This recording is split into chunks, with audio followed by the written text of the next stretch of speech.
Welcome to this video. It's something of a departure of what else I've put on this channel, which has been mainly music videos and some commentary about musicians. But in this video, which is going to be the first of a new series, I'm going to talk about some Blu-rays and movies that I'm fond of that I've collected.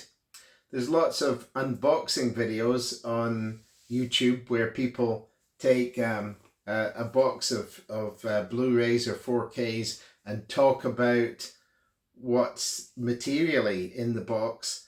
But I'm actually going to talk about films which I've watched and talk about the Blu-ray extras and what my opinion of them is, and hopefully make anyone who's thinking about making a decision to actually buy these films, give them information which they'll find helpful. So today I'm going to talk about the work of the British writer Sax Rohmer and the 1960s films which were made based on two of his characters. First of all, Fu Manchu, and also the character Sumeru. So Fu Manchu was an evil villain, international evil genius. In the books by Sax Rohmer, he was Chinese, and that reflected a kind of phenomenon which was called the Yellow Peril. People were worried about the influence of China, just as they are now, really. So Fu Manchu's books were, set in the earlier part of the 20th century. They were filmed in movies as period pieces. Fu Manchu himself was played by Christopher Lee, who's obviously an English actor. And of course, nowadays we would find it unacceptable both to portray a Chinese character in this way and also to have an English actor playing a Chinese character. So when we look at these films, we have to look at them from the point of view, firstly, of the era in which they were written, and secondly, the era in which they were filmed. We should acknowledge that these kind of portrayals would be unacceptable in literature and film now. But what is certainly positive about the Fu Manchu films is that Christopher Lee is given the character a significant amount of dignity. He doesn't portray him as a stereotype. He portrays him as somebody who's very single-minded and has his own kind of sort of moral code, albeit that the character's intentions are evil. And indeed, there was some nuance in Sax Rohmer's books as well. So Sax Rohmer, it's not the author's real name. The Sax bit is taken from the word for axe, which I think is Anglo-Saxon, and Rohmer is to convey, I think, a sort of romance, a romantic mood. So his pen name is supposed to convey a mixture of kind of romance and action or adventure. And certainly when I saw the Fu Manchu films in the 1970s on television, they were quite sinister. They were very exciting films as I remember them.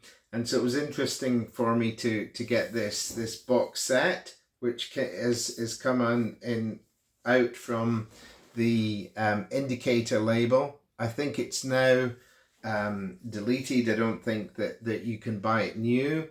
So if you're thinking about buying this Blu-ray set, you'll have to probably pay a premium over the original price if you buy it from a seller such as eBay. So just have a look at what's in the box. It's a nice box cover. Inside there's a number of stills. This is the actress who played Lin Tang, Fu Manchu's daughter. So there's some very nice black and white stills. And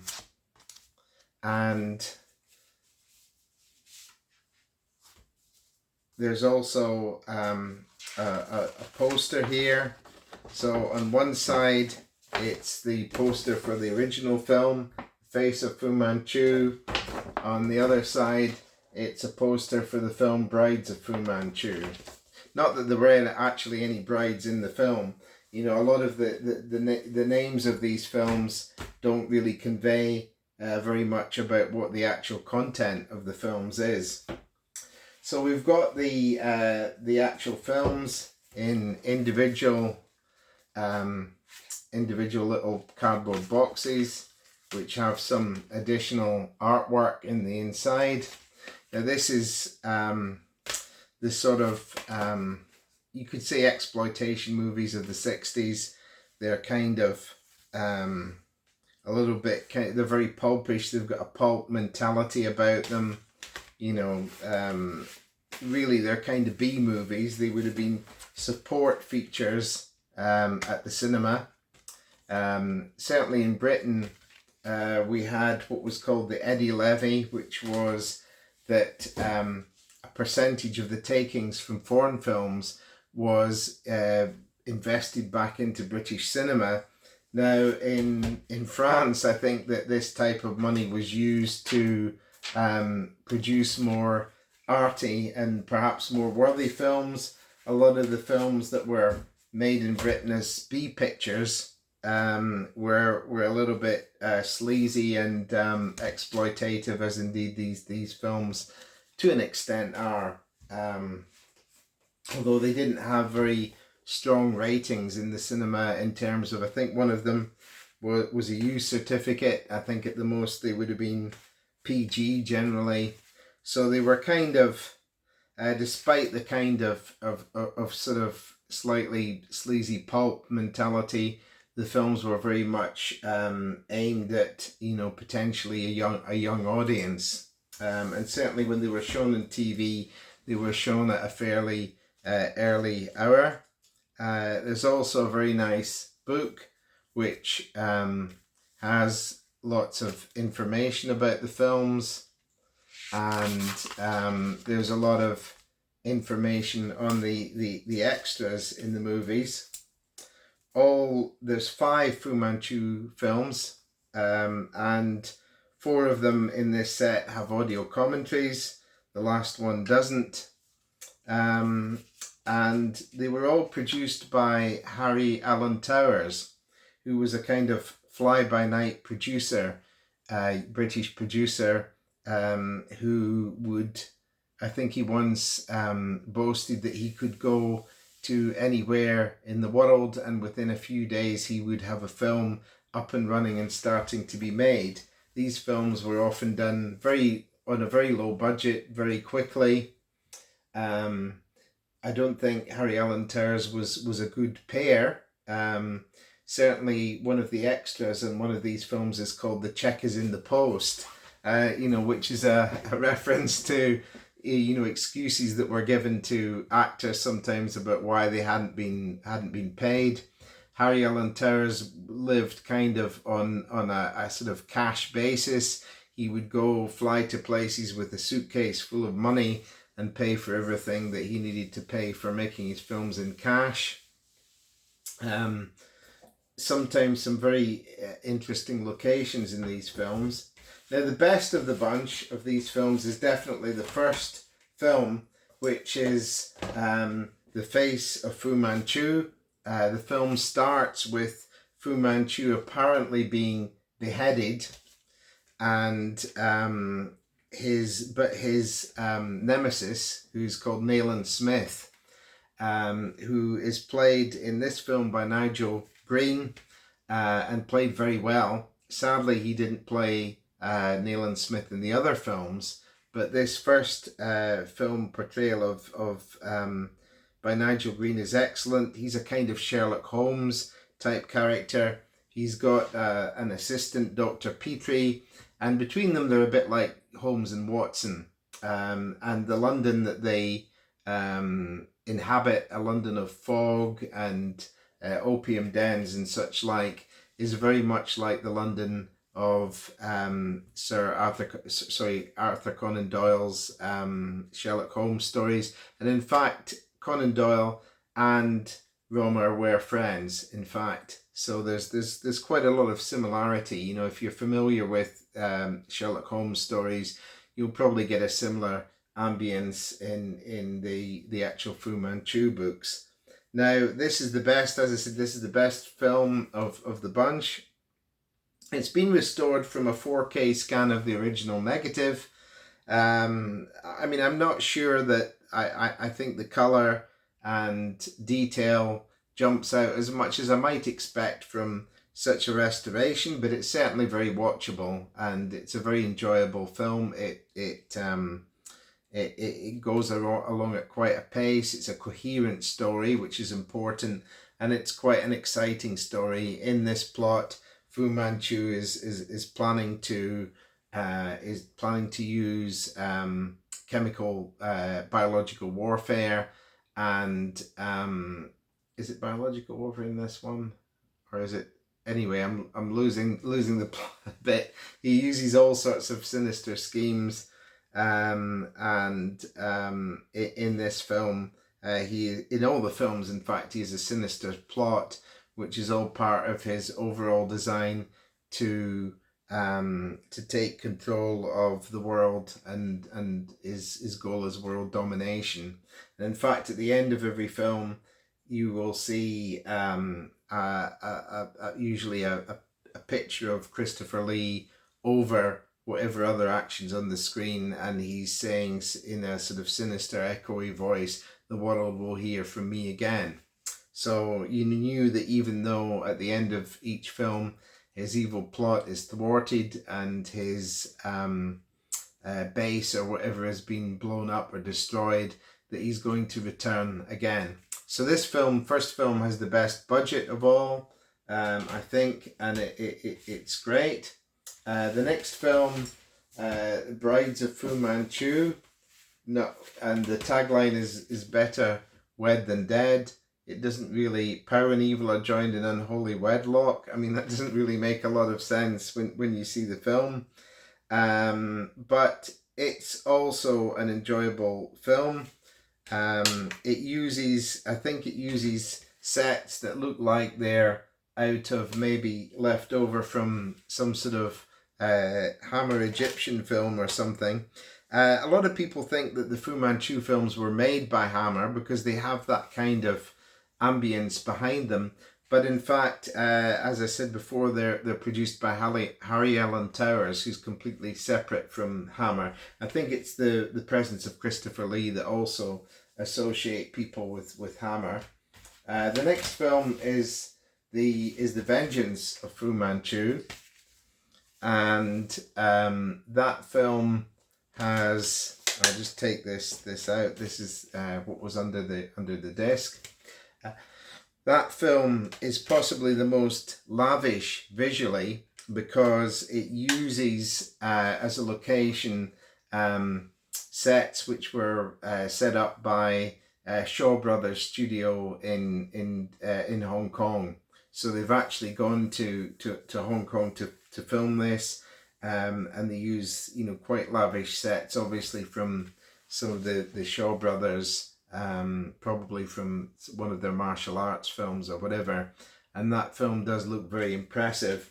One of the locations, the first film, The Face of Fu Manchu, was filmed in Ireland, and one of the locations for that was a famous jail in Ireland, which has historical significance. That's the Kilmainham jail. It's been used a lot for films, but there was controversy when it was used for the first Fu Manchu film because they had brought livestock in for a scene where it was doubling for the kind of outside of Fu Manchu's base, and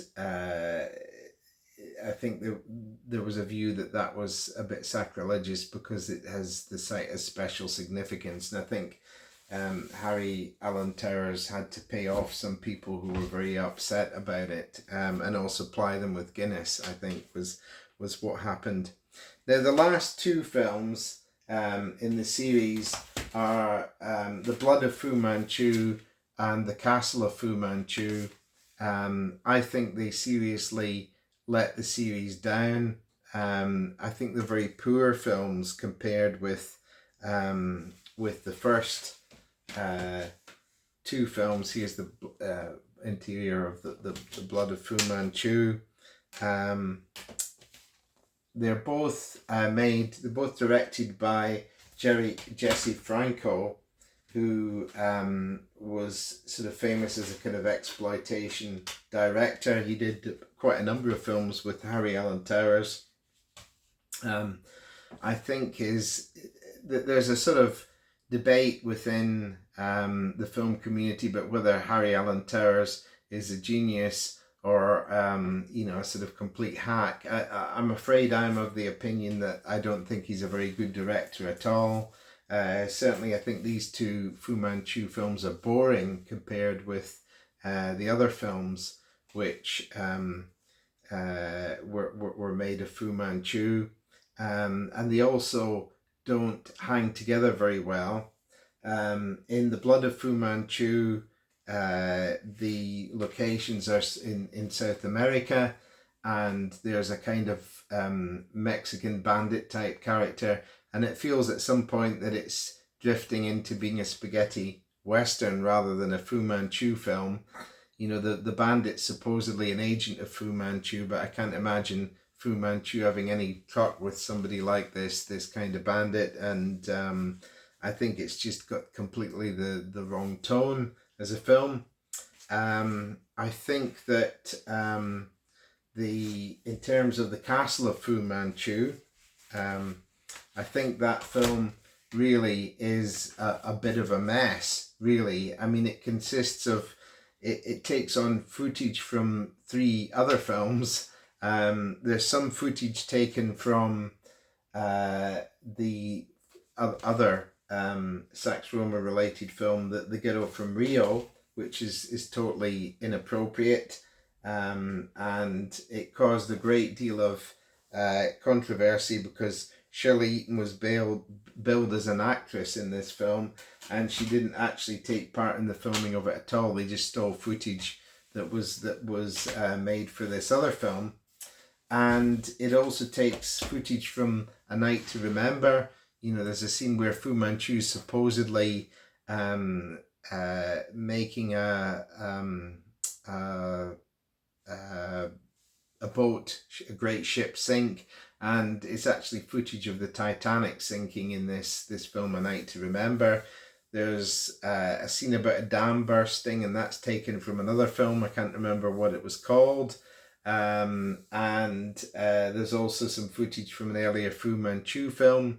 The film kind of meanders along. There's a lot of it is filmed in Istanbul, which at least is picturesque. So we can certainly say in Jesse Franco's films there's a lot of good locations, and the location work in Istanbul is very nice. But then we actually have Fu Manchu, his castle, the castle that's referred to in the title of the film, is actually shot at the Gaudi Park in Barcelona. So we've got Gaudi architecture in here, which is supposedly in Turkey, which of course it isn't. At the time, probably a lot of people wouldn't recognize the Gaudi architecture, but now people are more widely traveled, and they will identify the location probably correctly. So I think these last 2 films are a bit of a mess, really, and they're a bit boring, I would say. So the best Fu Manchu films are the first 3. They're really good adventure films. They zip around at a very fast pace, and I would definitely recommend this set. It's a great improvement on the previous DVD releases of Fu Manchu films, if you have an affection for the character.